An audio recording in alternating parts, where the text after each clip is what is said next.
আওয়ামী লীগ ২০০৯ সালে ক্ষমতায় এসেই তত্ত্বাবধায়ক সরকার ব্যবস্থা বাতিল করে, আর সে সুবাদে তারা ২০১৪ সালে ১০ম জাতীয় নির্বাচন আয়োজন করে দলীয় সরকারের অধীনে। ওই নির্বাচনে না এলেও ২০১৮ সালে একাদশ জাতীয় নির্বাচনে অংশ নেয় বিএনপি ও জামায়াত। আর ক্ষমতায় টিকে থাকতে এই নির্বাচন ঘিরে বিতর্কিত এক পদক্ষেপ নেয় আওয়ামী লীগ। আওয়ামী লীগকে ক্ষমতায় টিকিয়ে রাখতে নির্বাচনের আগের রাতেই ভোট গ্রহণ শেষ করা হয়। বিতর্কিত এই নির্বাচনে পুলিশ প্রশাসন প্রধান ভূমিকা পালন করে। নির্বাচনের আগের রাতেই ভোট গ্রহণ শেষ, যা রাতের ভোটের নির্বাচন হিসেবেই পরিচিতি পায়, যা বাস্তবায়নে প্রধান ভূমিকা পালন করে পুলিশ প্রশাসন। অভিযোগ রয়েছে, দেশ বিদেশে ব্যাপকভাবে আলোচিত সমালোচিত ওই রাতের ভোটের নির্বাচনে প্রধান ভূমিকায় ছিল পুলিশ বাহিনী।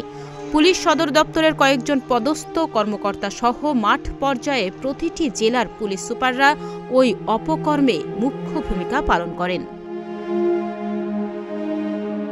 পরবর্তী সময়ে আওয়ামী লীগকে ক্ষমতায় টিকিয়ে রাখতে ওইসব পুলিশ কর্মকর্তা পেশাদারত্বের বাইরে গিয়ে উল্টো বিরোধী দলসহ সাধারণ জনগণের ওপর দমন পীড়নে নেতৃত্ব দেন।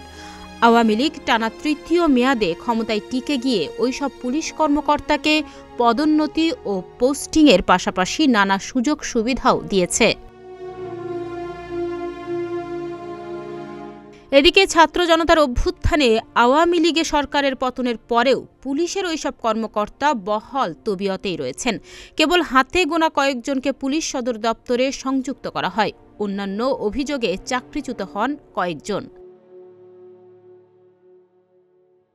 সম্প্রতি ২০১৮ সালের রাতের ভোটের কারিগর পুলিশ কর্মকর্তাদের নাম ও ছবি সহ একটি তালিকা প্রকাশ করেছে বাংলাদেশ সিভিল ফোর্স। তালিকা অনুযায়ী ৬৪ জেলায় রাতের ভোটের সময় পুলিশ সুপার হিসেবে কর্মরতদের অনেকেই পদোন্নতি পেয়ে গুরুত্বপূর্ণ দপ্তরে দায়িত্ব পালন করছেন। মাঠ পুলিশের কর্মকর্তারা জানান, ২০০৯ থেকে ২০২৪ সাল পর্যন্ত পুলিশের ৩টি সিন্ডিকেট পুরো প্রশাসনকে নিয়ন্ত্রণ করেছে। ২০১৮ সালের নির্বাচনে পুলিশ কর্মকর্তারা আওয়ামী লীগের পক্ষে কাজ করেছেন এবং ভোটের আগে রাতে কারচুপি করেছেন। এই কর্মকর্তাদের অনেকেই অতিরিক্ত ডিআইজি পদে পদোন্নতিও পেয়েছেন। সমাজ ও অপরাধ বিশেষজ্ঞ ড.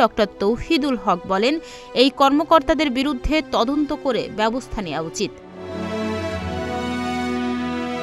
২০১৮ সালের ভোটের কারিগরদের মধ্যে অন্যতম ছিলেন ডিআইজি হারুনুর রশিদ, শাহ মিজান শফিউর রহমান, সৈয়দ নুরুল ইসলাম, আশরাফুল আজিম, বিপ্লব কুমার সরকার, মনিরুল ইসলাম, হাবিবুর রহমান, প্রলয় কুমার জোয়াদ্দার এবং কৃষ্ণপদ রায়। এদের অনেকেই পদোন্নতি পেয়ে গুরুত্বপূর্ণ দপ্তরে দায়িত্ব পালন করেছেন। তবে সরকার পতনের পর অনেকেই আত্মগোপনে চলে গেছেন। ডিআইজি হারুনুর রশিদ, সৈয়দ নুরুল ইসলাম এবং শাহ মিজান শফিউর রহমানের বিরুদ্ধে একাধিক হত্যা মামলাও রয়েছে। সমাজ ও অপরাধ বিশেষজ্ঞরা বলছেন, এদের বিরুদ্ধে কঠোর ব্যবস্থা নেওয়া উচিত, কারণ এদের কারণে পুলিশের ভাবমূর্তি সংকটের মধ্যে পড়েছে। ২০১৮ সালের জাতীয় নির্বাচনে রাতের ভোটের সময় দেশের ৬৪ জেলার এসপিরা প্রধান ভূমিকা পালন করেছেন। এখন সেই সব এসপিদের দৃষ্টান্তমূলক শাস্তির দাবি করছেন সুধী সমাজ। ডেস্ক রিপোর্ট, প্রতিদিনের বাংলাদেশ।